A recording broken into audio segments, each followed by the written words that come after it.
বগুড়ার দুপচাচিয়ায় ঘটে গেল এক মর্মান্তিক হত্যাকাণ্ড, যা নাড়া দিয়েছে শুধু একটি পরিবার নয়, পুরো এলাকায়, পুরো দেশে।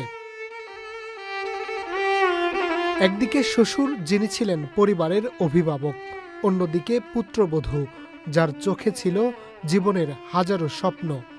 অথচ রক্তাক্ত নৃশংসতায় একসাথে নিভে গেল দুটো প্রাণ, নিঃস্ব হয়ে গেল একটি ঘর, প্রশ্নবিদ্ধ হল মানবতা। বগুড়ার দুপচাচিয়া উপজেলার জিয়ানগর ইউনিয়নের লক্ষ্মীমণ্ডপ গ্রামে শ্বশুর আফতাব আলী ও পুত্রবধূ রিভা খাতুনকে শ্বাসরোধ করে হত্যা করেছে দুর্বৃত্তরা। ৮ জুলাই মঙ্গলবার দিবাগত রাতে এই ঘটনা ঘটে। ৯ জুলাই বুধবার সকালে নিহতদের মরদেহ উদ্ধার করে পুলিশ। নিহত রিভার স্বামী শাহজাহান সৌদি আরবে কর্মরত আছেন বলে জানা গেছে।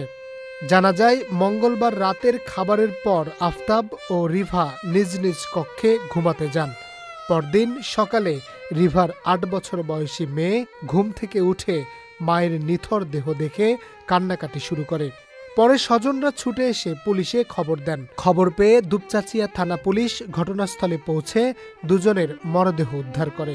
প্রাথমিক তদন্তে পুলিশ জানায়, নিহত আফতাব ও রিভা আক্তারকে বেঁধে মাথাসহ বিভিন্ন জায়গায় আঘাত করার ফলে মৃত্যু হয়েছে।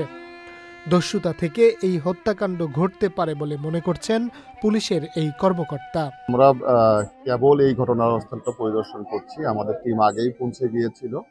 অনেক মানুষের ভিড়, মানুষের সাথে এখনো এই ঘটনাগুলো নিয়ে কাউকে জিজ্ঞাসাবাদ বা কারো কাছ থেকে প্রপার তথ্য এগুলো আমরা এখনো পর্যন্ত কিছুই পাই নাই। আমাদের শুধু অবস্থা দৃষ্টে মনে হচ্ছে যে প্রাথমিকভাবে কাউকে বেঁধে রেখে তাদেরকে মাথায় আঘাত আছে, বিভিন্ন শরীরে আঘাত আছে, এই আঘাতের মাধ্যমে তাদের হত্যা হয়েছে।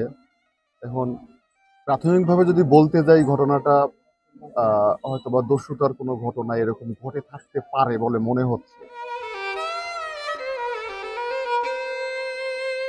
এই হত্যাকাণ্ড শুধু দুটি প্রাণ কেড়ে নেয়নি, ছিন্ন ভিন্ন করে দিয়েছে সম্পর্কের আস্থার বাঁধন, ধুলোয় মিশিয়ে দিয়েছে মানবতার মুখ।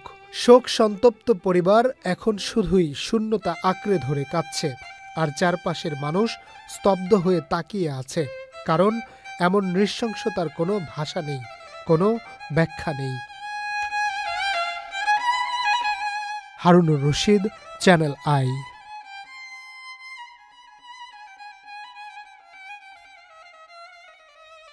বান্ডেল থাকলে প্রতি সেনমানিতে টাকা বাঁচবে। বিকাশ সেনমানি বান্ডেল কিনে জিতুন প্রতি লেনদেনে। শুরু হয়েছে standard chartered channel I agro অ্যাওয়ার্ডের 10ম আয়োজনের মনোনয়ন গ্রহণ। এবার নতুন ক্যাটাগরি, বছরের সেরা ছাদ কৃষক সহ মোট 13টি ক্যাটাগরিতে পুরস্কার প্রদান করা হবে। মনোনয়ন গ্রহণ চলবে আগামী 15 জুলাই 2025 তারিখ পর্যন্ত। বিস্তারিত জানতে ভিজিট করুন www.agroaward.com এবং ফোন করুন 018737000556 এই নম্বরে।